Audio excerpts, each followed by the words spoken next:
The copy and paste, a radio play by Elinor Drew. Morning, Kitty wakes. Oh, good morning, world. Good morning, condensation on my window pane. Good morning, buttery sunshine pouring down on me. The air tastes electric. I can feel it. It's today. My love story begins today.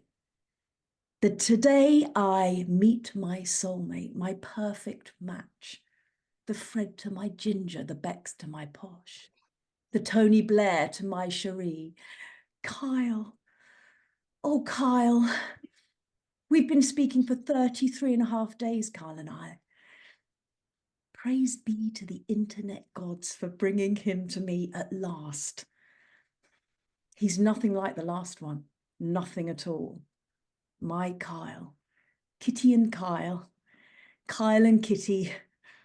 I knew for sure that he was the one when we discovered our mutual love of good music.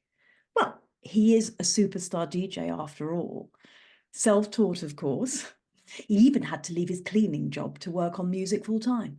So dedicated. He has this studio, sort of, in-house. Well, in his bedroom at his parents' house. I know. He's been working on his first song for a few years now, but it's all part of the creative process. These things take time, but it's basically guaranteed to go viral instantly. And then the labels will come knocking and it'll be endless parties, awards, champagne. And he's invited me along already. Can you imagine? Then he's going to buy his own penthouse apartment, but his parents will be so sad to see him go. It's 10:46. I'm early. Always have to be early. Just like I was the last time and the time before. But no, this is different. He is different. I'm in the same spot, but that's all. You see, he has to approach me.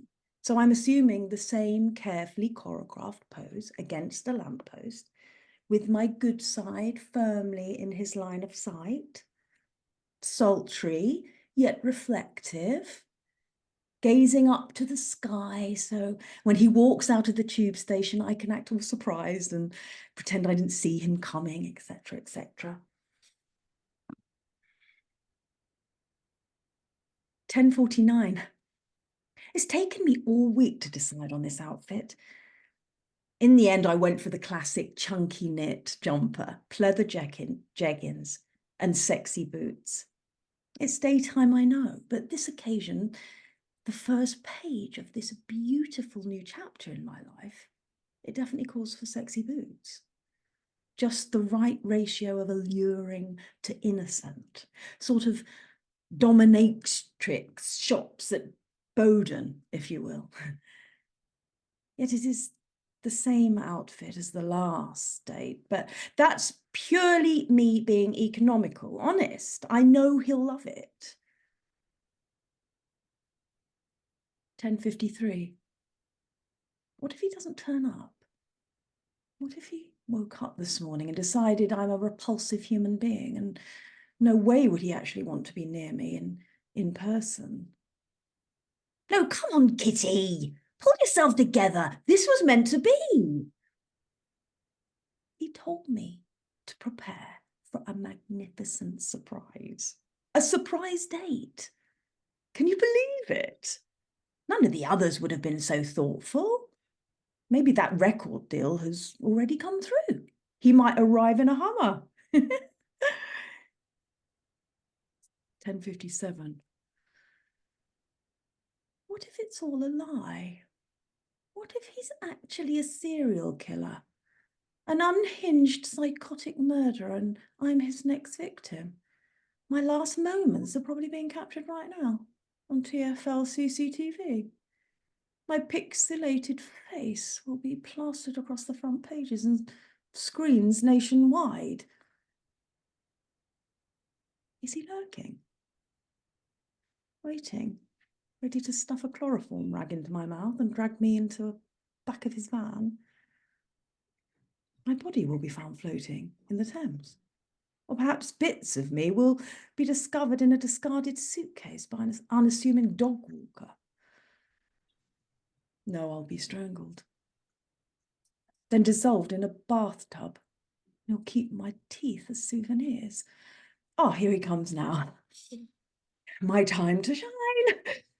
Just look profound and virtuous. Ektai clears his throat.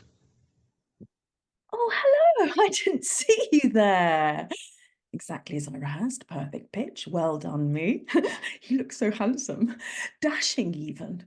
Interesting choice of jacket, though. It's not exactly giving superstar DJ. He looks similar to... No. He's nothing like the others. Should we hug? I'm prepared for a hug. He's giving me a nervous wave, but it's too late. I'm committed. I'm leaning in, and he ends up sort of patting me awkwardly on the back.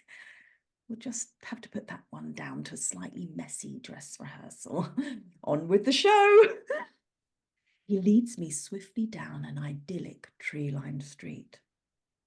Just as planned, I am coordinating fantastically with the deep red and gold hues of the autumn leaves surrounding us. Why hasn't he complimented me yet? He obviously hates my outfit. Why didn't I play it safe in all black instead of the same? No, it's fine. He's just very busy talking. He's already used the word lol, non-ironically, several times. I don't think you could say that out loud. Is it even a proper word? First red flag. No, he's the love of my life. It is odd, though, the way he talks. His voice just doesn't sound the same as it has done in my head. It sounds too familiar, but I don't have a type. Do I? Oh, Kitty, focus. This is a surprise date, a surprise. Well, I've already Google mapped the area and narrowed it down to 4 possible locations: museum, gallery, cinema, or mini golf. He knows how much I love contemporary concept art, so I am 99% sure it's a gallery. Oh, yes, just the place to spark our profound spiritual connection. He tells me to close my eyes. Close your eyes. Oh, this is perfect. I'm giddy with excitement. Almost bubbling over as he takes my hand. We turn a corner and he whispers for me to look. Look. And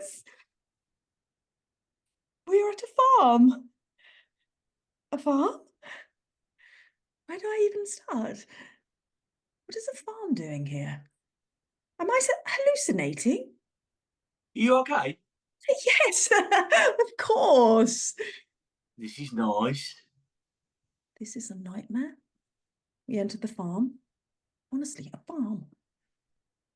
I don't understand. Why isn't he sticking to the script? All the others stuck to the bloody script, at least for the first 30 minutes. Many, many children surround us, screaming and squelching. They should be the ones in the cage. We must be the only adults here without a muddy brat of our own. I always envisaged our children to be the type to choose Cézanne over CBeebies. Really, what standards does he have bringing me here? Look, real life goats. He squeals and rushes away. Real life goats? Red, red flag. My sexy boots have sunk a good 4 inches down into the mud, and now he's nowhere to be seen. Not quite the tender bonding experience I had in mind. He reappears and beckons me enthusiastically towards the pig pen. Kitty! Oh, joy. We're just in time to watch Tamara the Tamworth sow receive her mid-morning bucket of broccoli and grapefruit. She troughs through it with vulgar snaffling grunts that make my skin crawl. Pigs are actually very intelligent. I'm trying my best to look interested as he proceeds to divulge an encyclopedic knowledge of pigs. I never knew there were so many fascinating pig-based facts.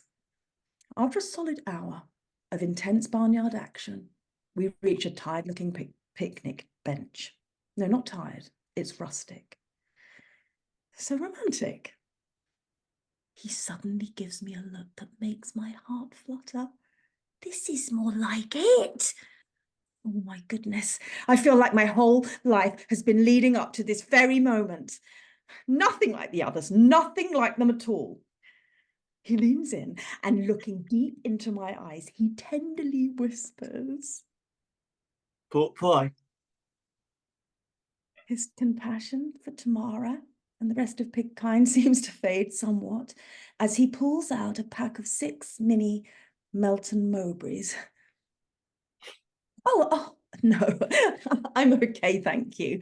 I'm actually a vegetarian. More for me then.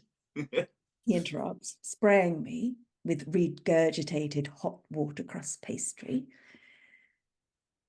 I think fondly back to the artisan courgette and Gruyere breakfast muffin I enjoyed on my balcony as the sun came up. Back when the morning held promise, hope, and wonder at the first day of the rest of my life. I didn't think I'd be expected to bring a packed lunch. At last, we're out of the farm and back on solid tarmac. My sexy boots may not recover from this congealed muck, but I'm determined to turn this around. Yes. He may have gone slightly off-piste, but I know we are made for each other. You want to go for some proper food? It pains me that it's come to this, but there's a prezzo just 3.5 minutes around the corner, and I downloaded every voucher on their website last night just in case. Oh, and he'll be so impressed at my forward-thinking and savvy money-saving ways when I produce QR code after QR code. Maybe he'll recount this story in his speech on our wedding day. How our love blossomed over bottomless dough balls. Well, you hungry or what? Actually, I am. I do believe there's a... Banging.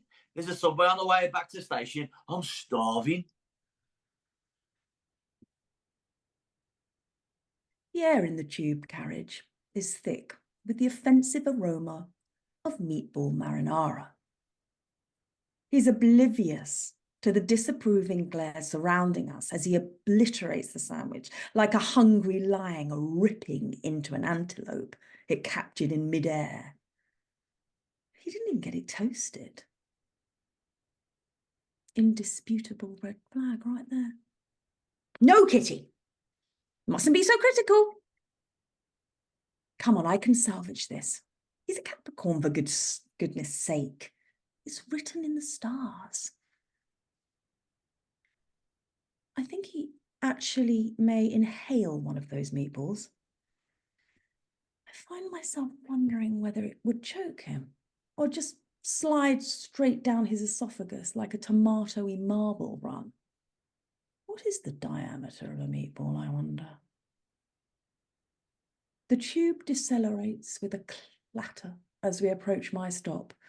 Now, this is meant to be the part where he passionately embraces me, like he can't bear to let me go. He'll tilt my chin upwards with one finger and stare longingly into my eyes. Then as I turn to leave, he'll seize my hand and kiss my fingertips just before the carriage doors power shut between us. Of course, he does none of this. Just a brief nod goodbye as he continues to stuff his face. Just like every single one before. Copy and paste. Copy and paste. Where's the escape button? I stand on the platform and watch earnestly as the tube glides away. He doesn't look up. He's everything I've ever wanted. The man of my dreams. I turn to leave and... Oh, look at him over there.